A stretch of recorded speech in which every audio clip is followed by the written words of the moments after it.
welcome back to my channel. This is Priya. In this video, I'm going to talk about cultural studies. I know that you have come to know after my thumbnail, right? Here I'm going to talk about, 5 important things that you should know while studying cultural studies. Now, if you have already, researched upon the PYQs, that's the previous question paper, so you have come to know that many questions came from cultural studies this time also, and according to me, according to my observations, I think that the trend will continue in future as well. So nowadays, cultural studies has become an important unit or topic, you must say, in UGC NET English literature exam. So here I'm going to talk about 5 things. Number 1, what is culture? Number 2, the definitions of cultural studies. Number 3, major schools of cultural studies. Number 4, the major figures of cultural studies. Number 5, the important books of cultural studies. And number 6, the important types of cultural studies. Now, what is culture? Culture is in everything.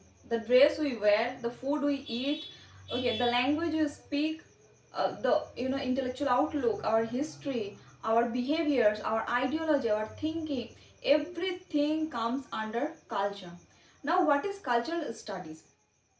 Now, when we analyze and synthesize all those cultures, all these enterprises, like the institutions, the practices, the productions that we have in our daily life, and that is called cultural studies. Now, why English literature comes under cultural studies? Because we consider we consider English literature as cultural studies because the books we read, okay, and how they have impacted our lives, and all the books that are still relevant and why they are relevant and how their cultures still are relevant. So all the studies that we have to study, so that's why it also comes under cultural studies. And nowadays, the many figures also studies upon both the contemporary cultural studies as well as the classical contemporary studies from those books. Now the third thing, and that is the important schools of cultural studies. There are 2 schools of cultural studies. Number 1 is the Frankfurt School, that was first established in 1930 by Marx Horkheimer, and who emphasized on much more the Marx cultures rather than the other cultures. Now the second cultural studies, the schools of cultural studies was the Center for Contemporary Cultural Studies, and that was established in 1964 to 1968 by Stuart Hall in Birmingham in UK. And he emphasized on much more the subcultures, the interdisciplinary cultures of the whole world. Now the next thing that I'm going to discuss here is about what are the types of cultures. Now there are many types of cultures, but here I'm going to talk about most important types of cultures, and I'm going to tell about the other cultures that you need to study upon by your own. Now the first type of culture is high culture. Now what is high culture? High culture is a culture that is followed by a particular group of people of a society, especially the elite class people. And for example, you see that the people who are very much sober, they kind of well mannered, well behaved, and well organized, and they wear such not that much colorful or eye catching dresses, and they like classical musics, operas, theaters, and they do not move out much. So these people are known as high this cultures is known as the high culture. Now the second type of culture is the subculture. Now subculture is a culture that is followed by a particular group of people being from the same society. Okay, for example, we are Indians, and the Indians have one culture in a particular, one culture in a common, but there are some other subcultures that they follow. For example, like I'm Bengali, okay, and perhaps I eat rice and fish, okay, that is famous, okay, in my list of 18.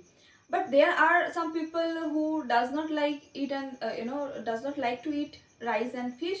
They like to eat some other things. Okay, so there are Gujaratis, Marathis and Rajasthanis, okay, who are different from us. So these are called as subculture.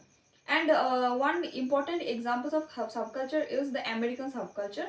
There are people like the hippies, the hip hop and the nerd. Okay, and nerd are considered the most intelligent persons in America. So yeah, by these examples you can understand the cultures. Now the third type of culture is that popular culture. Now what is popular culture? You know, popular culture is a culture that is followed by a particular state or particular country for a longer period of time. That is called popular culture. And American pop culture, pop music is a popular culture. And nowadays Badshah's rap song in India, that is getting popularized day by day. So it is a popular culture. And one significant difference between popular culture and high culture is that high cultures do not follow the popular culture. Now the fourth type of culture is that the idol culture. Now what is idol culture? Idol culture is an American idea where they think that all people should be should be golden by heart. And all kind of marriages that are considered as idol culture. And we have been taught by our parents also that no, we cannot tell lie. So these are all kind of things that have become our ideologies by like that is given by Louis Althusser in Marxism. So this is called as the ideal culture. And the next type of culture is real culture. The real culture is just opposite of ideal culture, where you have to balance yourself according to the reality. For example, if your parents taught you not to tell lie, but life gives us some situations where you have to conceal the truth and you have to tell lie. So yeah, that is an example of real culture. And another real culture example is that marriage is popularly known as idol culture. But we the people are also some people are also getting divorced. So that is an example of the real culture. Now the next type of culture is mall culture. Mall culture like is my favorite. It's where you will get everything under one roof. Okay, if you want to eat something, you can get McDonald's counter. If you want to have your shoes, then you can go to Adidas. There are companies like the Allen Solly, Puma and Titan. These are all brands come under one roof.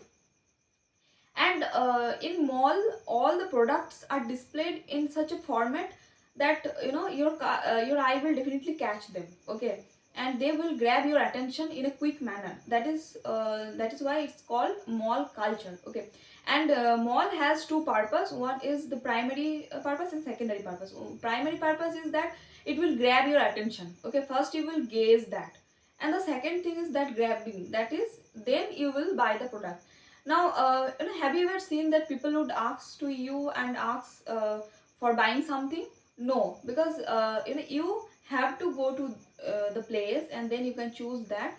Okay, and then you can buy it. So that is called mall culture. Now there are other cultures like media culture, consumer culture. Consumer culture is also divided into two further cultures, like consumer as an oppressed and consumer as an sovereign. So there are some other cultures that you have to study by your own. Now, now the main figures of cultural studies. Now there are main figures of cultural studies who are also associated with new historicism. When you will read about new historicism, you will come to know.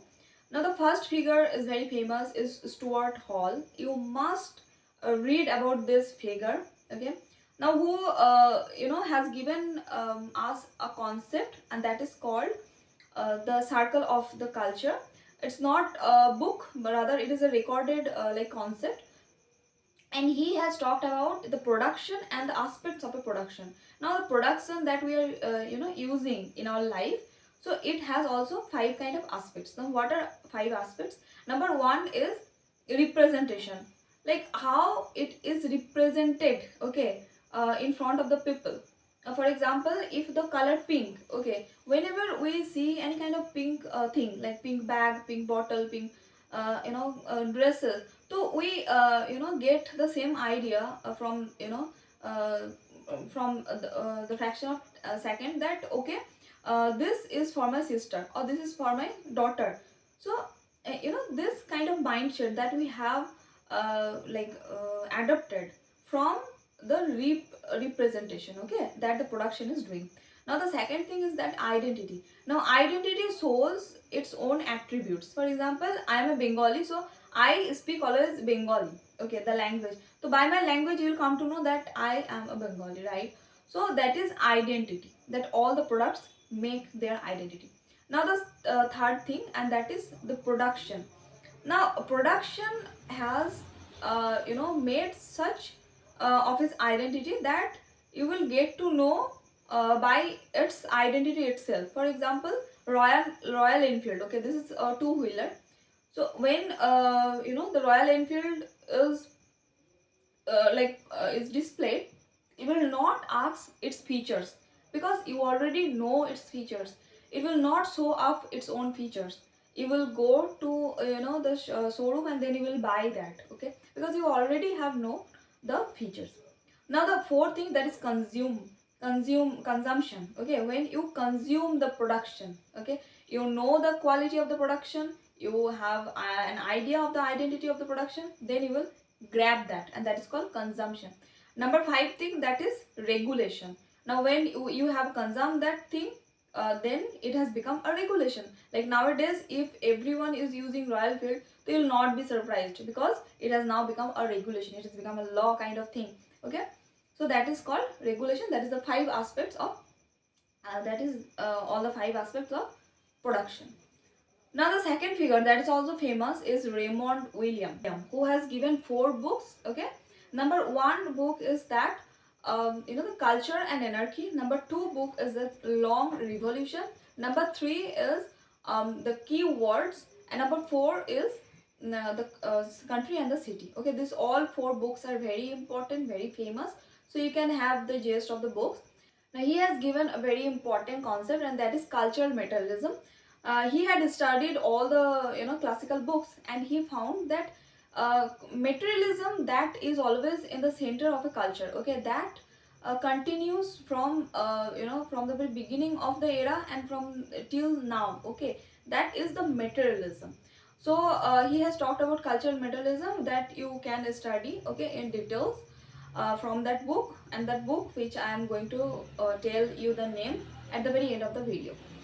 So the third figure that is also very important is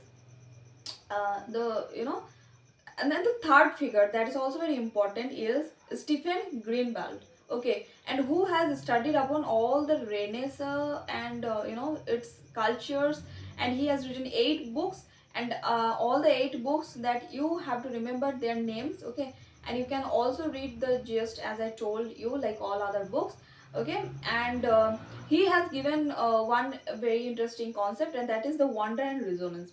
Now what is wonder? Wonder is when we wonder by any artistic work that continues to make its relevance to our life after 100 years also. That is called wonder. Like we wonder that how it becomes so popular, how it becomes so relevant. Now the second is resonance. Now what is resonance? We have to find out what is in the writing that made it still relevant, okay. For example, the works of Rabindranath Tagore, which are still so relevant that we don't think that it had been written before 100 years. I'm going to talk about the books that I purchased, and I think you also can purchase this book. And that book is An Introduction to Cultural Studies, written by Pramod K. Nair. I have also suggested this book to some of my students. So you can buy this book. It's an amazing book for the students like us who will get the idea by ourselves and not by the teachers. And there are some other scholars that you have to study in cultural studies, like Antonio Gramsci and Louis Althusser, who has given such wonderful concepts like hegemony. So you have to read by yourself, okay. I'm not going to discuss all in one video. So yeah, that's all my video, and thank you, bye bye, and you will definitely get joy.